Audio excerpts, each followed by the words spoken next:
Bonjour à toutes et à tous, soyez les bienvenus sur Foot Normand, soyez les bienvenus pour un épisode du débrief, pas un débrief consacré au national, mais un débrief dans lequel on va évoquer les coupes de Normandie qui auront lieu tout au long du week-end. Pour m'accompagner pour cette émission spéciale, tournée ici à Flers, dans l'Orne, en direct du stade du Azé, mon acolyte Mathieu Billot. Bonjour Mathieu. Salut Aurélien, salut à tous. Un week-end donc de Coupe de Normandie, on délaisse un petit peu les championnats fédéraux pour se consacrer à notre terroir local, à la Normandie, avec un bon programme ce week-end en coupe de Normandie.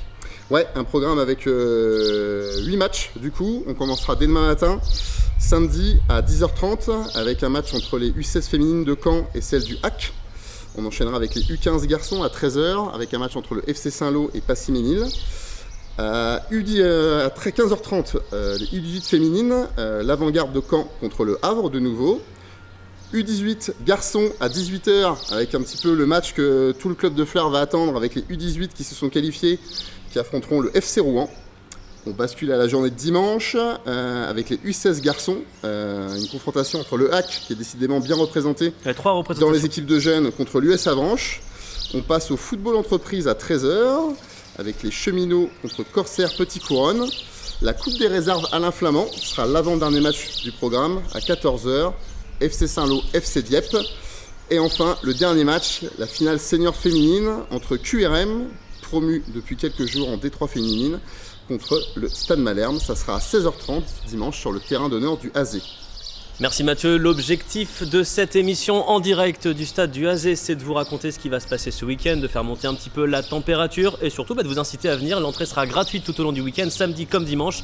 Mathieu vient de vous donner les principaux horaires. Quelques invités vont se succéder, on va avoir l'occasion d'échanger avec eux, de leur poser quelques questions.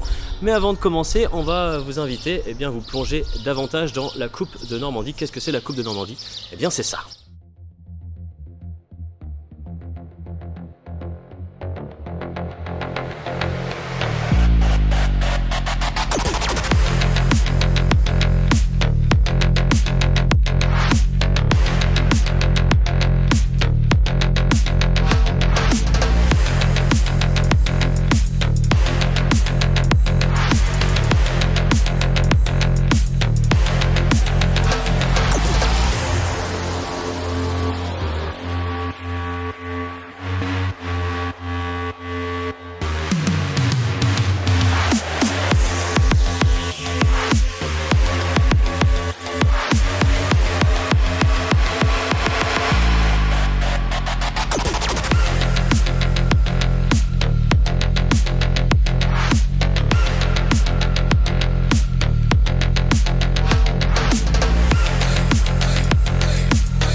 De bien belles images qu'on vient de voir qui résument globalement ce qu'on a pu voir sur les dernières finales organisées à Vire il y a 2 ans. Du côté du Grand Queville l'année dernière, c'est Flers qui va avoir donc l'honneur, on le rappelle, on est en direct du stade du Azé, de recevoir les finales de Coupe de Normandie ce week-end. Avec une précision quand même à vous apporter, on devait avoir 9 matchs, Mathieu, il n'y en aura que 8. Oui, il n'y aura pas de finale senior garçon. Et pour cause, il y a une demi-finale qui n'a pas encore eu lieu, celle qui doit opposer Gramont, pensionnaire de D1 départemental, à La Selle-la-Forge, club voisin du FC Flers en R2. Voilà, le match devait avoir lieu le week-end dernier, il n'a pas eu lieu pour des raisons de sécurité, la préfecture n'a pas autorisé le match. Bon, il y a eu à peu près 15 000 rebondissements depuis dimanche. Et en l'état actuel, pour l'instant, la demi-finale n'est pas fixée. Ça doit passer mardi en commission auprès de la Ligue. Donc on aura des réponses un peu plus tard. Toujours est-il que pour ce qui nous concerne, ce week-end, il n'y a pas de finale senior. Ouais, mais qu'à cela ne tienne, avec 8 matchs, on va être bien occupé. On aura beaucoup de choses à vous montrer. Il y aura un résumé donc sur Foot Normand des dimanches soirs, l'intégralité des finales, les réactions, les temps forts, tous les buts à voir donc sur nos réseaux sociaux en partenariat avec la Ligue de Normandie. Et ce qu'on vous propose, c'est de rentrer dans le vif du sujet de cette émission d'avant-finale avec nos 2 premiers invités, Mathieu, que je vais te laisser présenter et appeler. Eh bien, on va appeler Thomas Gagez et Michael Fouenan, qui sont les vice-présidents du FC Flair. Messieurs, installez-vous. Voilà, bonjour. On excuse David Lotin, qui est le président, qui pouvait pas être présent. Vous allez un peu nous parler justement de ce week-end de finale. Bon, faut dire, c'est qu'au FC Flair déjà, vous êtes habitué à organiser des événements. On en parlait un petit peu en off, Thomas. Il y a eu l'Euro U19 en 2010 avec des grands joueurs, des Antoine Griezmann, des Alexandre Lacazette qui ont foulé cette pelouse. Donc au niveau du FC Flair, en termes d'organisation, on est rodé normalement. Oui, tout à fait. Ouais. On a reçu effectivement les championnats d'Europe jeunes, garçons-filles, puisqu'on a fait plusieurs années de suite. Donc oui, on a une équipe de bénévoles qui est habituée à accueillir des grands événements, à accueillir du monde. Et voilà, heureusement qu'ils sont là pour qu'on puisse accueillir ces finales sur ces 2 jours. Parce que voilà, c'est une mobilisation quand même sur 2 jours, donc c'est pas négligeable. Donc ouais, voilà. Et comment on décide en tant que club de se porter candidat pour accueillir ces finales? Qu'est-ce qui vous a, dans le bureau du FC Flair, qu'est-ce qui vous a motivé? Ou c'est le président qui vous a forcé? Non, il n'écoute pas, il n'est pas là, on peut le dire. Un coup de folie, on va dire.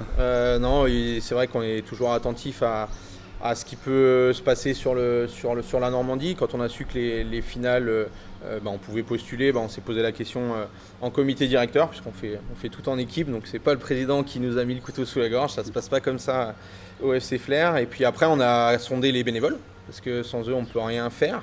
Et puis voilà, tout s'est un peu bien agencé, on va dire. Et puis après, tout le monde a été mobilisé. Et on s'est tous dit, c'est une opportunité de faire découvrir le territoire flairien, parce que c'est avant tout une belle image pour la ville, pour les services des sports qui travaillent sur les différents terrains, pour le territoire, pour les clubs. En l'occurrence, en plus, on a la chance d'avoir les 18 ans, les U18 qui sont en finale, donc c'est parfait pour nous. Avec la possibilité de faire découvrir à la Normandie entière votre synthétique flambant neuf. Ça, c'est une belle nouveauté, un bel outil que les différentes équipes vont pouvoir découvrir ce week-end. Exactement, c'est vrai qu'on a la chance. Quand on a postulé, c'est aussi qu'on est en capacité d'accueillir dans de bonnes conditions et dans les meilleures conditions toutes les équipes, les joueurs, à la fois grâce à bénévoles, mais aussi grâce aux infrastructures. On a la chance d'avoir un complexe maintenant avec un nouveau terrain synthétique. On a aussi le terrain d'honneur, on a un parc qui permet aussi d'avoir un terrain en plein milieu de la verdure, en plein centre-ville de Flair. Donc c'est aussi des conditions idéales pour permettre aux équipes de jouer dans les meilleures conditions. Et puis c'est vrai que le service des sports de la ville a bichonné les terrains, notamment celui du terrain d'honneur, pour faire en sorte que les matchs et les rencontres soient de qualité. On va dire quand même un petit mot du synthétique qui est inauguré depuis pas longtemps, c'est le 12 janvier, on en parlait avant l'émission. Ça a un petit peu changé la vie du FC Flair quand même, ce synthétique. Ça a beaucoup changé la vie du FC Flair et des joueurs et des joueuses. C'est vrai que c'est un outil aujourd'hui qui était devenu indispensable. Et c'est vrai qu'aujourd'hui, il est devenu aussi un élément qui a permis d'augmenter la norme d'entraînement et aussi la performance au niveau des joueurs. Et puis on est aussi en train de continuer à grandir en infrastructure parce que derrière ce synthétique à 11, on va aussi construire un nouveau synthétique à 5 complémentaire. Donc avec un synthétique à 11, 2 synthétiques à 5 plus l'ensemble de la partie en herbe. On a un équipement de haute qualité. On se structure aussi en parallèle parce qu'on a mis en place une salle de prévention avec des appareils de musculation pour la préactivation avant les matchs, les échauffements. Donc c'est important aussi de se doter d'infrastructures et de mettre des moyens conséquents pour toujours augmenter la performance. On sent que le FC Flair est un club en pleine croissance. Sur le côté sportif, évidemment, vous avez retrouvé le niveau National 3 il y a un an de cela avec un maintien fêté il y a quelques semaines. On l'a vécu sur Foot Normand. On imagine que ça fait du bien de savoir aussi que il y a les infrastructures qui grandissent et que l'équipe première suit. On peut parler un peu de l'équipe première. Oui, l'équipe première, c'est la locomotive du club, évidemment. Aujourd'hui, on a 550 licenciés, on n'a jamais été aussi nombreux. Mais c'est vrai que cette vitrine, c'est la première. Et c'est important de pérenniser l'équipe première au niveau National 3. C'était important cette première année avec la refonte des championnats, le nombre de descentes de pouvoir rester. Et puis de continuer à s'installer, de pérenniser le club, c'est l'ambition à moyen terme. Et puis on verra jusqu'où on peut aller. Mais on ne s'interdit rien, on essaiera de le faire avec humilité, pas à pas. Mais l'idée, c'est bien de s'appuyer sur la formation ici au niveau du club, des jeunes, des joueurs aussi du bassin de vie, et puis aussi de faire en sorte de rendre l'équipe encore plus compétitive parce que le championnat sera encore plus relevé l'année prochaine. Mais c'est passionnant et nous, on a 700, 800, 900 personnes à tous les matchs. On a une ambiance, on a un public qui nous suit et c'est aussi la récompense de tous les supporters, de tous les bénévoles, de tous ceux qui s'investissent pour le club. Vous parliez des jeunes, forcément le FCFR c'est pas que l'équipe première, hein, on en parlera tout à l'heure avec François Hamel, l'entraîneur des U18 qui sont en finale ce week-end. Il y a aussi un dynamisme au niveau des équipes de jeunes, Thomas ? Oui, tout à fait. Ouais. Mickaël parlait de la N3 et ça reste la locomotive du club. On s'est structuré pour pouvoir accéder à cette N3, pour pouvoir s'y maintenir. Et l'idée c'est de découler un peu tout ce qui est mis en place en N3, de le découler à moindre mesure, mais déjà d'habituer les jeunes à cette exigence du niveau national. Et c'est pour ça qu'on structure les jeunes dans ce cadre-là. On a notamment des options et sections sportives dans pas mal d'établissements scolaires. En collège, il y a 2 établissements qui sont en partenariat avec nous. En lycée, 2 établissements. Mickaël parlait des normes d'entraînement avec le synthétique. Ces partenariats avec les établissements scolaires participent aussi aux normes d'entraînement puisqu'on est à 4 entraînements semaine pour les collégiens et on est à 5 entraînements semaine sur les lycéens. On peut le faire grâce à nos infrastructures mais aussi grâce aux partenariats. Donc ça c'est aussi important pour préparer nos jeunes au mieux au niveau national. L'idée c'est de former mieux, de former de plus en plus de jeunes qui intègrent l'équipe première, qui intègrent l'équipe B. Donc voilà, c'est vraiment l'ambition du projet qu'on mène. Et puis à côté de ça, il y a le projet associatif et le projet éducatif avec des center foot, avec toute une vie club autour et une vie éducative et associative qui est aussi importante. Mais voilà, il y a le foot et il y a tout ce qu'il y a autour, tout ce qui gravite autour. Parfait messieurs, on vous souhaite un bon week-end. Je pense qu'il va être sportif aussi en termes d'organisation. Et certainement ensoleillé. Voilà. Bon, ça c'est une petite blague. Mais non, il va faire beau. Merci messieurs, Merci on beaucoup. ce week-end. Merci beaucoup. Bon week-end, merci beaucoup. Mathieu, je te laisse. Ouais, on passe à la suite. On passe à la suite. Du coup, on va appeler Chloé Janella, qui est la gardienne de but de QRM. QRM qui jouera la finale senior dimanche. Ce sera le dernier match. Bonjour Chloé. Bonjour. Merci d'être présente. Une nouvelle finale pour QRM dans cette Coupe de Normandie. On va déjà préciser les choses. A priori, tu ne la joueras pas cette finale. Malheureusement, tu ne la joueras pas. Cette saison, je la jouerai pas. Mais tu es présente avec nous pour nous parler de ton équipe, de la saison, du parcours. C'est impossible, Mathieu, de ne pas commencer sans te parler de ce qui vient de se passer. Une accession en Division 3 après un barrage contre Lorient. Ils vous ont renversé, vous les avez renversés ensuite. Est-ce que tu peux nous raconter un petit peu les émotions vécues au club ? Oui, dimanche, c'était beaucoup d'émotions. On était heureuses. Sur le coup, on n'y croyait pas trop. Enfin, comme toute montée, c'est plus tard qu'on se rend vraiment compte de ce qu'on vient de faire. Mais en tout cas, tout était réuni. On a travaillé tellement dur toute la saison, tout ensemble, pour en arriver à là. Donc, cette conclusion de cette montée, elle peut que être positive. Et puis, le club a tellement voulu qu'on y arrive qu'on s'est toutes donné les moyens et ça c'était top. Alors la petite question, quand on perd le match aller comme ça, en plus dans les conditions où vous l'avez perdu, si je dis pas de bêtises, vous meniez au score à Lorient, elles vous ont remonté. C'est ça. Est-ce que psychologiquement c'était dur de l'aborder collectivement ce match retour ? Non, le match aller a été plus dur, avec la météo, le déplacement, on a quand même fait 6 heures de quart, donc c'était pas facile. Après, dans notre malheur de perdre, entre guillemets, on perd que d'un but, donc tout était encore possible sur le match retour. Et en plus, hormis le match de Coupe de France qu'on a perdu, c'était notre première défaite de l'année, donc évidemment, émotionnellement, on n'était pas habitués. Il n'y en aurait eu qu'une. Exactement. Donc non, après on était consciente de nos qualités aussi, on savait que jouer le match retour chez nous, déjà ça allait être plus facile avec les supporters, le stade était rempli, toutes nos familles. On a aussi eu le droit à une petite vidéo de notre capitaine qui nos familles nous ont fait une vidéo avant le match à la causerie, donc ça nous a galvanisés et on savait qu'on pouvait tout renverser et puis gagner ce match comme on a pu le faire. Mathieu. Maintenant j'imagine, vous avez hâte de découvrir ce championnat de Détroit. QRM tournait autour de cet objectif depuis 2-3 saisons maintenant. Maintenant c'est acquis. Ça va changer votre vie de footballeuse. Vous évoquez le fait que vous avez fait 6 heures de quart. Ça va peut-être être votre quotidien la saison prochaine, tous les 15 jours pour les déplacements. C'est ça va quasiment être ça, hormis du coup Caen qui sera dans notre... Voilà, si vous êtes dans la même poule que Caen. Normalement, ça va être ça. Après on a la chance aussi dans notre équipe d'avoir des joueuses qui ont déjà vécu le niveau national, la D2, entre autres à Rouen, à Amiens pour certaines. Ouais. Donc elles savent, et puis surtout, pour revenir à ça, c'est surtout sur elles qu'on s'est appuyé sur le match retour. Elles nous ont donné des conseils et grâce à elles, leur expérience, on a réussi à... Vous avez renversé la situation. Victoire 3-0, je ne sais pas si on l'a précisé au retour. Il y avait une défaite 3-2 au match aller, donc vous avez bien fait bien fait le job. Donc il y a ce match de ce week-end pour terminer la saison. Donc on précise quand même que si vous jouez pas ce week-end, c'est pas que vous êtes puni, c'est que vous travaillez. C'est ça. Parce que vous avez la double casquette. Vous êtes joueuse à QRM mais vous travaillez aussi pour la Ligue. Exactement. Donc ce week-end vous êtes réquisitionné par la Ligue pour travailler. En mesure de changer la veste en 2 secondes. C'est magnifique. Donc vous serez suppléé par votre coéquipière Violette Renou, c'est ça, dans les cages ce week-end. Bon, on a envie de dire cette finale, c'est des retrouvailles. QRM Malherbe, c'est un fil rouge depuis 2 saisons. Donc on disait que l'année dernière, elle vous avait coiffé au poteau pour la montée de justesse. Vous êtes déjà affronté cette saison en Coupe de France. C'est vous qui l'aviez emporté. La finale de l'année dernière, c'était déjà QRM Malherbe. C'est encore vous qui l'aviez emporté. Il y a une petite question de suprématie régionale, on va dire. Bon, il y a le Hague, bien sûr, qui est pour l'instant largement au-dessus du lot, en D1 Arkema, brillamment maintenu.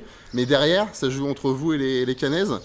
Vous voulez confirmer votre leadership régional à ce niveau-là ? C'est sûr, après c'est toujours un adversaire qu'on est contente de retrouver, qu'on est aussi contente de se mesurer parce que, comme vous l'avez dit, la saison prochaine, normalement, si on est dans la même poule, c'est... Il y aura de nouveau des retrouvailles. Exactement, c'est le niveau qu'elles ont qu'on devra avoir. Donc après, comme on dit souvent, les matchs se suivent mais ne se ressemblent pas. Donc le match de Coupe de France, elles n'étaient peut-être pas moins prêtes. Au final, elles ont réussi à se maintenir, donc déjà félicitations à elles.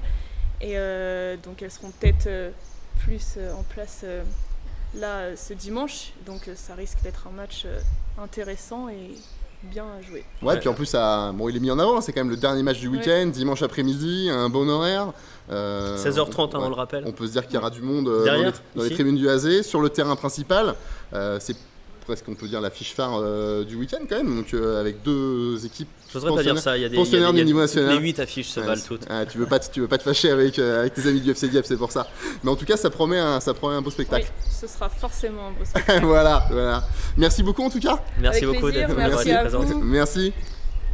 On va enchaîner. On enchaîne. Il nous reste un invité. Il nous reste un invité. On aurait eu une émission un petit peu plus conséquente si on avait eu, on le précise, notre finale senior qui n'a pas lieu malheureusement. Oui, parce qu'on avait prévu des invités d'Évreux notamment, on avait calé, mais voilà, ce sera pour une prochaine fois. En tout cas, on a une équipe locale qui s'est qualifiée pour les finales, ça c'est plutôt la bonne nouvelle pour le FC Flair. Ce sont les U18, on va appeler son entraîneur François Hamel. Bonjour, je vous laisse venir. Merci. Bon, comment est-ce que vous vous sentez, vous, votre demi-finale, elle date d'il y a quelques jours seulement. C'était une semaine, ouais, c'est ça. Pile poil.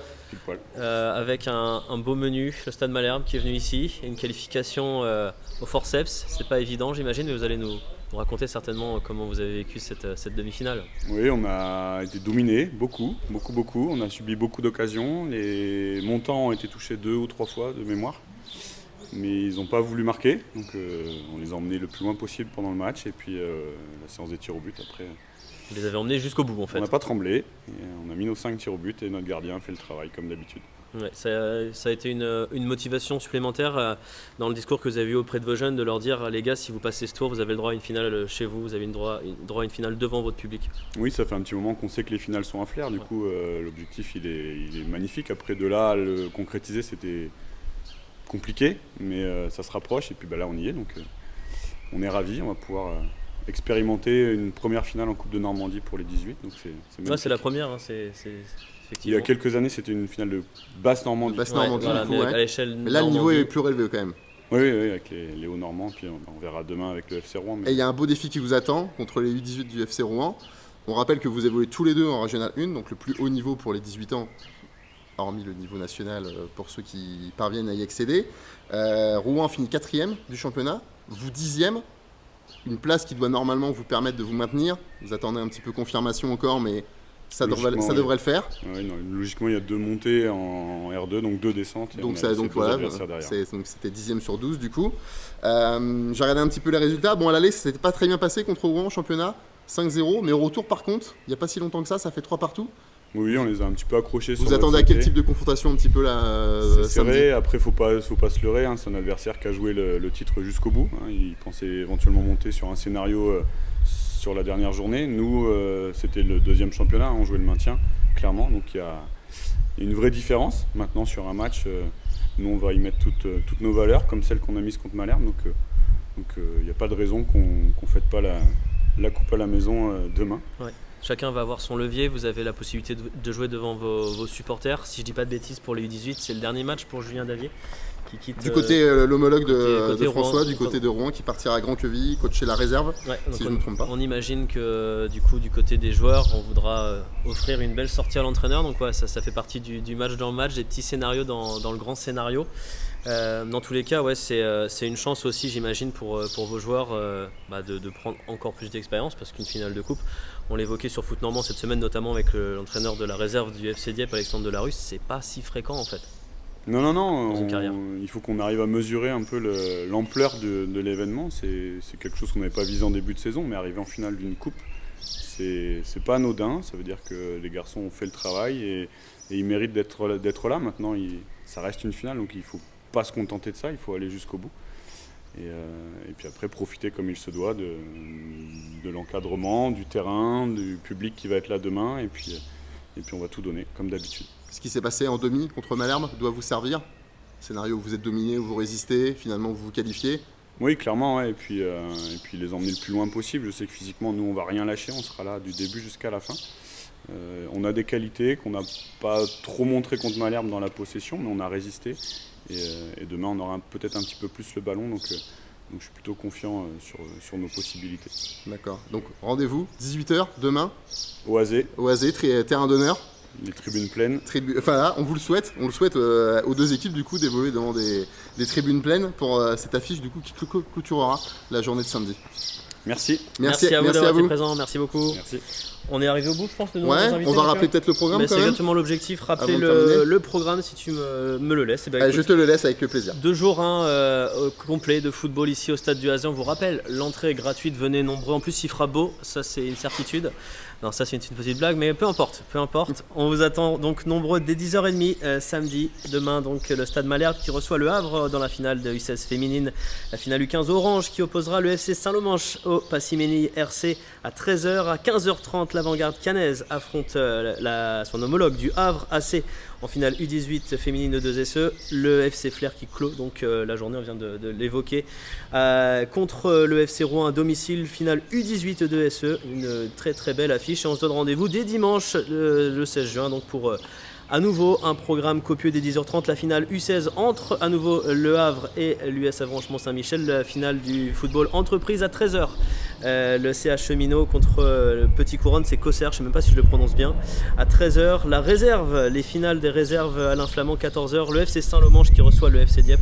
Une affiche qu'on vous a mis en avant sur footnormand.fr cette semaine. Évidemment, on finit en grande pompe avec la finale senior féminine, Queville Rouen Métropole qui remet son titre en jeu face au stade Malherbe de Caen. Voilà qui promet Mathieu, ce sera à 16h30. Voilà, et donc rendez-vous dimanche pour voir le résumé de tous ces matchs. Ouais, tout à fait, un dispositif bien un petit peu inédit sur Foot Normand. Vous avez proposé quelque chose il y a 2 ans, mais là on met vraiment un petit peu les bouchées doubles pour vous proposer le résumé complet, une immersion dans ces finales de Coupe de Normandie. Vous aurez l'intégralité des buts des 8 matchs ainsi que les réactions des principaux acteurs. Je pense qu'on a été globalement complet, mon cher Mathieu. Parfait. Ça va être un week-end plaisant, copieux, et à préciser que footnormand.fr, en partenariat avec la Ligue de Normandie, on le rappelle, proposera bien une couverture tout au long du week-end. On n'attendra pas dimanche pour vous donner les différents résultats. Il y aura... Non, tout au long du week-end, on vous fera suivre ça sur les réseaux sociaux et le site avec les résumés, les photos et déjà quelques réactions qu'on vous mettra tout au long de ce week-end, samedi et dimanche. Merci beaucoup Mathieu d'avoir été en ma Idem. compagnie sous le beau temps flérien. En plus c'est même plus une vanne là parce qu'il commence à faire beau, il commence à y avoir du ciel bleu derrière nous. On se retrouve très nombreux ce week-end, les finales de Coupe de Normandie au stade du AZ à Flers. Soyez nombreux au rendez-vous. Allez, on se dit à dimanche, salut.